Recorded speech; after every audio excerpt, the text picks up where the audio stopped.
시민의 눈높이에서 질문하고 한국 사회에 화두를 던지며 더 나은 내일을 만들어가는 뉴스프리즘 시작합니다. 이번 주 뉴스프리즘이 주목한 이슈 함께 보시겠습니다.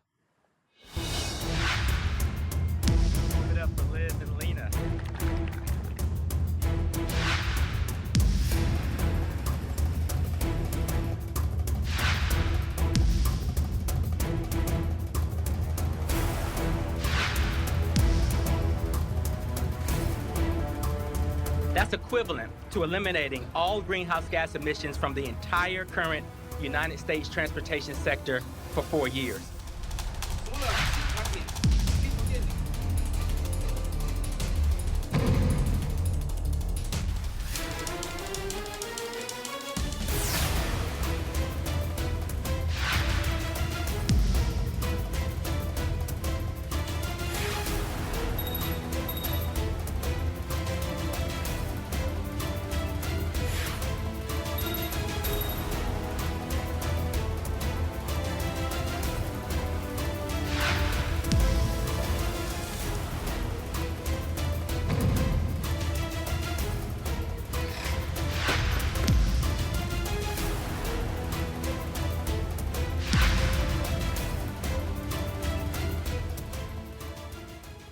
미국이 최근 전기차 보조금 카드에 이어 다시 엄격한 환경 규제까지 꺼내들었습니다. 관련 국가들과 기업들의 희비가 엇갈리고 있습니다. 미중 간 기술 패권 경쟁이 반도체를 넘어 전기차, 배터리 분야로 빠르게 확대되는 양상인데요. 글로벌 전기차 시장의 전망과 스마트 모빌리티 사회와의 연관성, 우리 기업들에 미치는 직접적인 영향 등 고래 싸움을 즐겁게 관전할 수 있을지 살펴보겠습니다. 먼저 이준삼 기자입니다. 전 세계 자동차 시장은 미국 환경당국이 발표한 탄소 배출 규제의 술렁이었습니다. 2032년까지 차량이 배출하는 온실가스와 오염물질을 반 이상 감축하는 내용인데, 이렇게 되면 10년 뒤 미국에서 생산되는 차량 10대 중 7대는 전기차가 될 전망입니다. That's equivalent to eliminating all greenhouse gas emissions from the entire current United States transportation sector for 4 years. Overall, projected benefits could reach $1.6 trillion. 최근 발표된 인플레이션 감축법 세부 지침에 따라 보조금을 받게 될 차종도 모두 미국 브랜드로 채워졌습니다. 미국은 배터리 품질 보증과 관련해서도 까다로운 기준을 제시하는 등 배터리 공급망 재편에도 의욕을 보이고 있습니다. 내막을 좀 더 들여다보면 역시 패권 경쟁국 중국을 견제하는 데 초점이 맞춰져 있습니다. 현재 전 세계 전기차 판매량 1위 기업이 중국 업체입니다. 전기차용 배터리도 중국 업체 두 곳의 점유율이 50%를 넘습니다. China is trying to move way ahead of us in manufacturing now. U.S. business against this law. Basically, you want to do business in our country, don't do it there. 미국이 보조금과 환경 규제로 이 같은 판도를 흔들고 나섬에 따라 관련 국가들과 기업들에도 비상이 걸렸습니다. 이미 2035년부터 내연 기관차를 판매 중지키로 한 유럽연합은 미국과의 밀착을 강화하고 나섰고, 일본도 전기차 배터리에 대해선 보조금 혜택을 받을 수 있도록 미일 협정을 체결했습니다. 중국의 반격 행보도 만만치 않습니다. 중국은 작년 12월 히토류 연구자석 제조 기술이 해외 이전 유출을 금지한 데 이어 전방위적 자원 외교를 전개하고 있습니다. 总统先生是中国人民的老朋友、好朋友，长期关心和支持中巴友好事业。 리튬 확보에도 박차를 가하고 있는 중국 기업은 최근 아프간에 100억 달러 규모의 투자도 제안했습니다. 더 첨예화된 미중 패권 경쟁과 관련 국가들의 합종 연행 속에 전기차와 배터리 시장이 또 한 번 지각 변동을 맞고 있습니다. 연합뉴스 이준삼입니다. 2032년까지 자국 내 판매되는 신차 3대 중 2대를 전기차로 채우겠다는 미국의 계획. 현대차, 기아 등 자동차 기업, 그리고 삼성 SDI와 LG 에너지 솔루션, SK온 등 배터리 업체들은 웃고 있을까요? 아니면 머리를 찍고 있을까요? 김주영 기자입니다. 지난해 현대차와 기아가 미국에서 판매한 차량은 약 147만 대. 이 중 전기차는 약 5만 8천 대로 3.9%에 불과합니다. 2032년까지 신차의 67%를 전기차로 채우겠다는 미국 환경당국의 기준을 맞추려면 현대차와 기아는 9년 안에 미국 내 전기차 판매 비중을 17배 정도 늘려야 합니다. 앞서 현대차와 기아는 2030년까지 미국 시장에서 전기차 판매 비중을 각각 58%, 47%까지 높인다는 계획을 밝혔는데 전기차 전환 속도를 더 높여야 하는 과제를 받은 셈입니다. 지금 완성차 업체가 이러한 그 기술 개발에 100조 원 이상을 쏟아부어야 되는 그러한 부담을 안고 있습니다. 그렇지만 이러한 탄소 중립 그리고 현재 미국이 또 연비 규제를 강화하고 있기 때문에 기업들은 뭐 부담이 되더라도 결과적으로 전기차 전동화 쪽으로 빠르게 그 전환을 하지 않을까 이렇게 생각합니다. 다만 지난해 미국에서 판매된 신차 중 전기차 비중이 5.8%에 그쳤다는 걸 고려하면 미국 행정부의 목표가 현실성이 떨어진다는 지적도 있습니다. 특히 GM과 포드 등 미국 메이저 업체들에게도 부담스러운 목표인 만큼 미 정부의 목표치가 하향 조정될 가능성도 있습니다. 반면 국내 배터리 업계는 미국이 전기차 보급에 가속 페달을 밟는 걸 환영하는 분위기입니다. 우리 배터리 업체들은 사실상 공급망에서 중국을 배제하겠다는 미국의 인플레이션 감축법 시행과 맞물려 미국 현지 공장 건설을 늘리고 있는데 미국 내 전기차 판매 확대가 배터리 수요 증가로 이어질 것으로 기대하고 있습니다. 배터리 업계는 수혜라고 볼 수가 있어요. 인센티브가 상당히 많다는 거죠. 또 그러나 중국의 업체도 쫓아오는 속도도 높아지고 있고 또 글로벌 제작사들이 내재화를 선언을 하고 있기 때문에 기존의 배터리 업체가 좀 더 초격차 기술을 유지를 하면서 좀 더 선도적으로 진행을 해야 되는 것은 앞으로 풀어야 되는 가장 중요한 숙제라고 볼 수 있습니다. 다만 미국 현지 투자가 증가할 경우 구조적 성장 산업으로 꼽히는 2차 전지 관련 일자리가 국내에서는 기대만큼 늘지 않을 거라는 우려도 있습니다. 미국의 이번 발표에 따라 전 세계적으로 전기차 전환의 속도가 빨라질 거란 예측도 있습니다. 우리 자동차와 배터리 업계도 대응 방안 마련에 속도를 내야 할 것으로 보입니다. 연합뉴스TV 김주영입니다. 독일은 재생에너지 전환 속도가 주요 선진국 중 빼어나게 빠릅니다. 재생에너지 발전 단가도 상당히 낮췄습니다.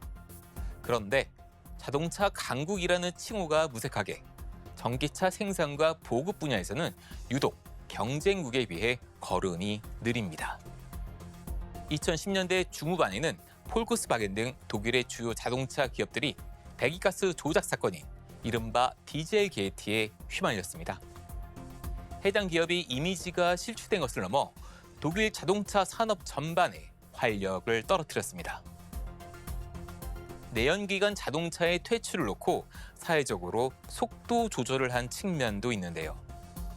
내연기관 자동차 제조 공정과 비교해 노동력이 훨씬 덜 들어가는 전기차의 보급이 빠르게 확대될 경우 기존 고용과 관련 산업이 타격을 입을 수 있다는 판단이 작용한 탓입니다. 독일 자동차 산업이 글로벌 혁신의 물결 속에서 잠시 뒤처지면서 스마트 모빌리티, 스마트 시티의 발전 속도도 독일의 위상에 비해 아쉬운 모습입니다. 우리나라에도 잘 알려져 온 독일의 프랑크푸르트 모터쇼는 2021년부터 개최지가 미넨으로 바뀐 데다 명칭도 미넨 IAA 모빌리티 쇼로 바뀌어 달았는데요. 스마트 모빌리티 시대에 발맞추기 위해서입니다. 그런데도 전기차와 스마트 모빌리티에 대한 관심은 오히려 세계 최대 가전 전시회인 미국의 CES로 몰렸습니다. 전기차 경쟁이 자율주행, 인공지능, 스마트 가전, 스마트 시티와 연관된 인프라 주도권 경쟁의 하나라는 점을 여실히 보여주는 단면입니다. 올해 CES에서 약 300개 자동차 업체가 참여했습니다. 자율주행 기술, 전기차, 에어택시 등이 대거 선보였습니다. 글로벌 IT 공룡들은 지속가능한 에너지 솔루션도 함께 내놓기도 했습니다. 생성 인공지능 이미지 서비스로 미래 모빌리티 사회를 그려봤는데요. 스마트 모빌리티 사회, 스마트 시티에서는 사람들이 몰리고 이동하는 데이터, 주차장 이용률, 도로 혼잡도, 버스 내 혼잡도 등에 대해 실시간 데이터를 활용해 교통 수요를 예측하고 시민들에게 맞춤형 정보를 제공합니다. 이 정보에 맞춰 전기버스, 자율주행 이동수단 등이 운행될 수 있습니다. 관련 에너지도 재생에너지 활용을 모색하는 추세입니다. 스마트 모빌리티, 스마트 시티를 선도하면 전기차 경쟁력도 강해지는 등 선순환 생태계가 작동합니다. 애플이 아이폰 등 하드웨어에 소프트웨어, 모바일 서비스까지 결합해 강력한 자치 생태계를 구축하며 선순환을 이루는 것과 마찬가지입니다. 앞서 보신 것처럼 전기차 시장은 탄소 배출 규제 정책과 밀접하게 연관돼 있습니다. 전기차 구매에 대한 보조금 역시 노골적으로 자국 산업을 육성한다는 명분이 아니라 기후변화를 막겠다는 취지로 가능합니다. 미국과 유럽 등은 탄소 배출 규제 정책을 통해 기후변화 대응뿐만 아니라 자국 기업을 보호하는 일석이조의 효과를 노리고 있는데요. 국내 상황은 어떨까요? 신현정 기자가 짚어봤습니다. 코로나19 팬데믹이 끝난 이후 처음으로 열린 국내 모빌리티 쇼. 새롭게 공개된 차 중 대부분은 단연 전기차였습니다. 지난해 1년 동안 전 세계에서 팔린 전기차는 802만 대, 신차 10대 중 1대꼴이었습니다. 세계 자동차 시장에서 전기차가 차지하는 비중은 앞으로도 커질 전망입니다. 미국 정부와 유럽연합 EU는 자국 기업들을 공격적으로 지원하고 나섰습니다. 미국은 인플레이션 감축법 IRA에 따라 미국 제조사가 만든 차들에 최대 7,500달러의 보조금을 지급합니다. 북미에서 제조, 조립한 배터리 부품을 50% 이상 사용하거나 미국과 자유무역 협정, FTA를 맺은 나라에서 채굴한 광물을 40% 이상 사용해야 한다는 요건을 걸었습니다. 국내 기업들이 충족시키기엔 어려움이 큰 것이 현실. 때문에 중국에서 생산하는 배터리를 사용하는 현대자동차의 GV70은 이 보조금 대상에서 제외됐습니다. 유럽연합 EU도 원자재와 부품의 국적에 따라 보조금을 지급하는 핵심 원자재법 CRMA를 발표했습니다. 한국의 상황은 어떨까? 국회는 긴 협상 끝에 조세특례 제한법, 이른바 K칩스법을 통과시켰습니다. K칩스법이 지난 11일 공포되면서 반도체나 2차 전지 등 전기차와 관련된 산업에 설비 투자를 한 기업은 세액 공제 혜택을 받게 됩니다. 대기업은 최대 15%, 중소기업은 최대 25%의 세액 공제를 받게 됩니다. 해외의 자국 우선주의가 강조되는 기류 속에 국내 공장이 해외로 떠나는 산업 공동화를 막았다는 평가도 나오지만 실효성에 대한 우려도 적지 않습니다. 구체적으로는 신산업 분야 대책 간 연동성이 부족하다는 지적인데 보완 대책으로는 내연기관차 판매 규제 조치 등이 거론됩니다. 실은 전기차 이용자가 아닌 내연기관 이용자들한테 불이익을 주면서 자연스럽게 유도하는 게 오히려 맞는 수죠. 맞는 방법인데 혜택을 보는 사람들이 더 혜택을 보고 이런 부분들이 결국 인프라나 정부가 반드시 갖춰야 될 부분들이 못 갖춰 있다 보니까. 신산업 분야에 뛰어든 국내 기업들이 지원 효과를 체감할 수 있고 내연기관차 대신 전기차를 구매할 수밖에 없도록 하는 종합적인 입법이 필요하다는 지적이 나오는 이유입니다. 연합뉴스TV 신현정입니다. 미국의 초강수 배출 규제 정책은 변화의 바람이 거센 글로벌 자동차 시장을 더욱 출렁이게 하고 있습니다. 미국 환경보호청은 새 배출 규제에 따라 차 한 대당 약 1,200달러의 비용이 증가할 것으로 예상했는데요. 향후 연료비 절감 등 전체 경제적 편익이 비용을 능가할 것으로 분석했습니다. 기후변화를 막기 위한 탄소 규제 정책, 또 기후변화 억제를 명분으로 한 무역 장벽으로 인해 이제 기업들은 본격적으로 비싼 청구서를 받기 시작했습니다. 지구와 미래 세대를 위해서도 현재 우리의 경제적인 이익을 위해서도 청구된 비용을 성실히 지급하면서 새로운 기회를 모색해야 하는 시점입니다.